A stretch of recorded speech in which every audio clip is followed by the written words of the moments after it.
السلام علیکم تمام دوستوں کو all Pakistan river update YouTube channel پر خوش آمدید کہتے ہیں. جن دوستوں نے ہمارا یوٹیوب چینل سبسکرائب کر لیں ان کا شکریہ. جو نئے دوست آ رہے ہیں ان کو خوش آمدید کہتے ہیں.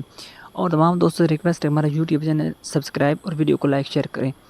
آج 3 اگست 8 مہینہ 2026 اور رات کے 8 بج چکے ہیں.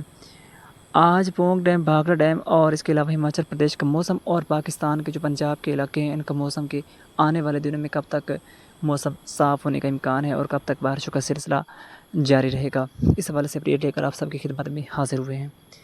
سب سے پہلے ہم بات کرتے ہیں پونگ ڈیم اور بھاخڑا ڈیم کی. پونگ ڈیم کی اگر بات کریں تو آج پونگ ڈیم میں پانی کی آمد 28,125 کیوسک جبکہ پانی کا خراج 12,529 کیوسک. پونگ ڈیم میں اس وقت پانی کی سطح 1342.44 پوائنٹ ہے. یہ اپڈیٹ دن 10 بجے کی ہے. اس کے بعد BBMP کی جانب سے یا پھر کسی بھی ادارے کی جانب سے اپڈیٹ نہیں ہوئی اور ہمیں اپڈیٹ موصول بھی نہیں ہوئی. دوسری جانب اگر ہم بھاخڑا ڈیم کی بات کریں تو بھاخڑا ڈیم میں اس وقت پانی کی آمد 46,848 کیوسک جبکہ پانی کا خراج 25,956 کیوسک ریکارڈ کیا گیا ہے. بھاخڑا ڈیم میں اس وقت پانی کی سطح 1603.87 پوائنٹ ہے. تو بھاخڑا ڈیم کی بھی اپڈیٹ صبح 6 بجے کے بعد اپڈیٹ نہیں ہوئی BBMP کی ویب سائٹ پر تازہ ترین یعنی کہ شام 6 بجے کی. تو اس کے علاوہ اور کسی ادارے نے بھی BBMP کے سوا رپورٹ اپڈیٹ نہیں کی کہ نئی اپڈیٹ یعنی کہ شام 6 بجے کی.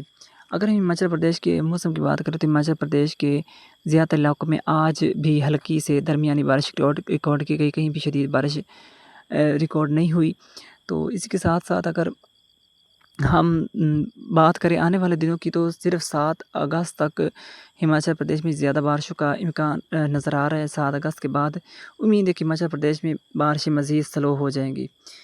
اسی کے ساتھ ساتھ اگر ہم پنجاب کے یعنی کہ ہمارے علاقوں کی بات کریں تو یہاں پر بھی بارش کا پرسوں تک امکانات ہیں، یعنی کہ آج اور کل اور پرسوں بارش کے چانس ہیں جنوبی اور وسطی علاقوں میں. اس کے بعد موسم صاف ہونا شروع ہو جائے گا اور بارش کا موجودہ سلسلہ اپنے اختتام کو پہنچے گا. اور آج ہماچل پردیش کے سوا یعنی کہ انڈین پنجاب کے کچھ علاقوں میں بھی بارشیں دیکھنے کو ملی، جو اس کا اثر ستلج اور دریا بیاس پر پڑتا ہوا نظر آ رہا ہے کیونکہ کچھ ندی نالے بھی بھرے ہوئے وہاں پہ نظر آئے ہیں. تو مزید تازہ ترین اپڈیٹس کے لیے ہمارا یوٹیوب چینل آل پاکستان ریور اپڈیٹ سبسکرائب کر لیں اور مجھے تازہ ترین اپڈیٹ کے ساتھ دیجیے اجازت. اللہ حافظ.